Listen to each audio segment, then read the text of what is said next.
Hey there viewers, it doesn't matter if you have high blood pressure or not, you need to watch your sodium intake. Americans already eat way too much of it. On an average, they eat about 3,400 milligrams of sodium per day. Experts recommend only 2,300 milligrams of sodium per day. That's just 1 teaspoon. Sodium is bad for your health. From hypertension to heart disease, it's responsible for several chronic conditions. In today's video, we'll be discussing foods high in sodium and what to eat instead. From soups and hams to shrimp cocktails, we'll be discussing all of these and more. Number 1. Soup. Wait, what? Wasn't soup one of the healthiest foods to include in your diet? The answer is both yes and no. It really depends on how you're making it. If you're using packaged or canned soups, here's news you might not like. They're loaded with sodium. Some even contain sodium-rich flavor additives like MSG. Restaurant soup isn't better either. So the healthiest way to have a soup is to prepare it from scratch. That way, you'll be able to control how much salt you're adding to your soup. Speaking of soups, which is your favorite for the winter? Tomato, chicken, or mushroom? Have you tried pumpkin soup? Share your preferences with the Bestie community in the comments below. Number 2. Ham. I hate to include everyone's favorite on the list, but unfortunately hams store a lot of sodium, particularly because salt is used to cure and flavor the meat. 3 ounces of roasted ham meets 48% of your recommended daily salt intake. So, what should you eat if hams are off the plate? There's currently no sign of food companies controlling the amount of salt that goes into making ham. Your best bet is to eat this meat as little as you can. Go for fresh kinds instead. Number 3. Shrimp. Do you love shrimp cocktails? They taste great, don't they? But if you're regularly opting for plain packaged frozen shrimp, you might want to know this. Packaged frozen shrimp contains added salt to enhance the flavor. The preservatives are also high in sodium. They're added to minimize moisture loss during thawing. You don't need this salty treat to feel better. There is another way. Freshly caught shrimp doesn't have to add any salt or preservatives. 3 ounces gives you just 4% of your recommended daily intake of salt. Certainly healthier and tastier. Fresh is best. Number 4. Cottage cheese. How can cottage cheese be bad? It has healthy fats and proteins, right?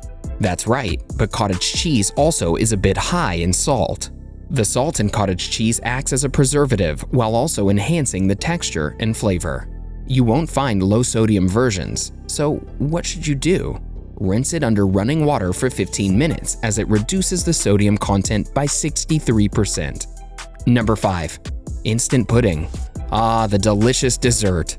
They're easy to make thanks to instant pudding's mixes available at the supermarket.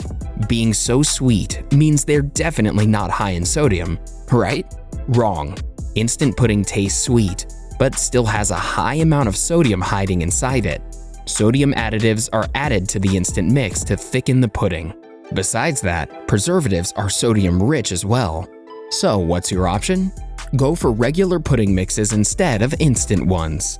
25 grams of instant pudding mix will give you 15% of your daily sodium, while the same amount of regular pudding mix will give you only 6%. Number 6. Salad dressing. This one is a bit obvious. Salad dressings are indeed rich in sodium. On average, salad dressings available in the US give 304 milligrams of sodium per 2 tablespoons. You have 2 options if you want to stay off sodium from salad dressings. Either read the labels and look for low sodium, or whip up your own salad dressing from scratch. Trust me, it's fun. You can experiment with different flavors. Extra virgin olive oil will feel like a lifesaver. Number 7. Vegetable juice. Oh no, vegetable juice made it on the list? How? I thought it was like the holy grail for healthy living. Relax, vegetable juice is still a great way to get your veggies, but be careful of the type you're choosing. If you're buying store-bought vegetable juice, you need to read the labels. Sodium is hiding in additives like preservatives. Some brands even add it to enhance flavor. You can look for salt-free or low-sodium versions. But nothing matches freshly pressed vegetable juices or smoothies. Grab some fresh veggies like cucumber, carrots, beetroot, and celery. Next, juice them. And voila, you have a healthy super drink ready to go. Number 8. Pizza. This is no surprise. Even if you're choosing thin crust or multigrain, you're still eating lots of sodium. Pizza sauce, cheese, and processed meat all contain a good amount of sodium. Combine them in a pizza and you're eating lots of sodium. Just a couple slices will give you 765 milligrams of sodium. If you're limiting your sodium intake, do not eat more than one slice. Complement it with low-sodium foods like leafy green salads and low-sodium dressings. Number 9. Sandwiches. This is the most common food item that leads to overconsumption of sodium.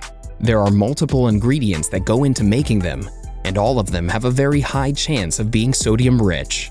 For instance, the processed cheese that makes your sandwich yummy, it has a high amount of sodium. Processed meats like ham are loaded with salt. Still difficult to believe? How about this? A 6-inch submarine sandwich using cold cuts will give you 1,127 milligrams. Scary, right? You can make low-sodium sandwiches by using unprocessed sandwich toppings. Grilled chicken breast, cucumbers, tomatoes, and avocados are all delicious sandwich fillings. Before we move ahead, here's a video you might like. Watch this video to learn more about the 7 signs of magnesium deficiency. Number 10. Pork rinds. Are you on a low-carb diet? The sound of crunching pork rinds would surely send you drooling. But hold on a minute before you gorge on these keto-friendly snacks. They are low in carbs and high in protein, but there's another secret ingredient hiding in them. It's salt. 1 ounce of pork rind gives you 515 milligrams of sodium. Not very healthy, are they?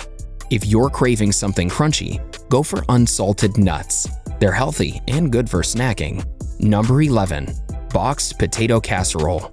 Cheesy and scalloped potatoes make for delicious side dishes. You can eat them on their own as well. It's a great option for those bored afternoons. If you're going for boxed potato casseroles, beware. They're packed with a lot of salt. MSG and preservatives are also sodium-rich. Just half a cup of dry scalloped potato mix will give you 450 milligrams of sodium. So what are the alternatives? Winter squash and baked sweet potatoes are healthier. Go for them. Number 12. Broths and stocks. Do you use a lot of this in your cooking? Then you should know that store-bought stocks used for soup base and stews are very high in sodium. Whether you're going for chicken, beef, or vegetable stock, they're all notoriously high in sodium. 8 ounces of beef broth will give you 782 milligrams. So what do? You can easily spot reduced sodium broth on store shelves. It's even better to prepare stock and broth on the weekend. Store them in your refrigerator or use them during the week. Number 13. Tortillas. Tortillas are sodium mines thanks to the high amount of salt. Baking powder and baking soda used while preparing them are also high in sodium. An 8-inch tortilla made from flour gives you 391 milligrams of sodium. You can opt for healthier versions by choosing whole grain tortillas. Look for the ingredients list as well. Number 14. Jerky and dried meats. Jerky and other dried meats are good sources of protein. But are they really healthy? The answer is flat no. They are notoriously high in sodium. Salt is used to cure meat, boost flavor, and preserve it. Just 1 ounce of beef gives you 620 milligrams of sodium. In case you really love jerkies and dried meats, look for meat from grass-fed or organically raised animals. As always, check the label for full ingredients. Number 15. Pretzels. Another one of your favorite snacks that's high in sodium. And your first clue is the large salt crystals on top of them. Just 1 ounce of pretzels will give you 322 milligrams of sodium. Instead, go for unsalted pretzels, but I highly recommend skipping them altogether. They're empty calories with zero nutrition. Number 16. Processed cheese. Whether it's a sandwich, burger, or pizza, adding cheese makes it taste so much better. But unfortunately, processed cheese includes everyone's favorite American cheese, which is loaded with salt. Cheese is made using emulsifying salts, and all of them have sodium. Salt is then added to enhance the taste. 1 ounce of American cheese will give you 377 milligrams of sodium. You don't need to just give up cheese altogether though. Natural cheeses like mozzarella and Swiss are actually low in sodium. Number 17. Pickles. It's not an exaggeration to say eating pickles is like swimming in sodium. Too much? How about this? Just 1 ounce of dill pickle gives you a whopping 241 milligrams of sodium. Pickles have a humongous amount of salt added for taste. And of course, it's also in preservatives. Even a medium-sized dill pickle gives you 561 milligrams of sodium. And who can eat just one? You get addicted to it. Pick small pickle sizes if you want to cut down on your sodium. You can start reducing your sodium intake by choosing healthier, low-salt foods, but how will you know if you're still eating too much? Are there warning signs? Should you be worried about high blood pressure caused by sodium? Here are some videos for you to watch. Watch 7 warning signs you're eating too much sodium. You can also try 9 signs of high blood pressure you should never ignore. Go ahead and click one. Better yet, click both. Do you eat any of these high sodium foods? Let us know in the comments below.